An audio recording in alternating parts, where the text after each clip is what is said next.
Sa mga gusto matuto mag-screenshot gamit ang PC or laptop, ganito lang po yun. Lalo na pag mag-send kayo sa GC nyo, sa trabaho, na mga reports nyo about the company, ganun. Pag pinicturean nyo kasi malabo eh. Ganito lang po yun. Pindutin nyo lang yung Windows, tapos Shift S. Yan po lalabas. Lalabas po yan. Tapos i-click nyo lang ng gamit ang mouse kung saan nyo gagamitin. Yan. Para yan buo hanggang dyan. Ito yung gusto nyo ipakita sa tip. Click nyo lang po to, tapos save.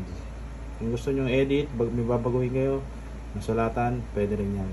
Pero kung okay na yan, save nyo lang. Tapos desktop, kung saan nyo gusto i-save, basta tandaan nyo na kung saan nyo nalagay. Name ng anong reports na yon, agent salary.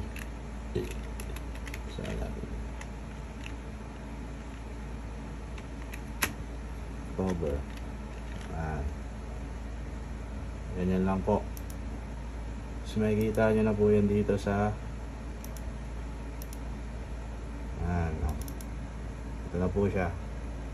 Pwede nyo na siyang isend sa GC nyo.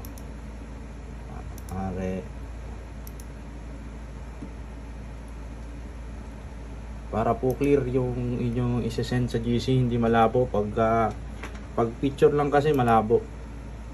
Ganun lang po kadali.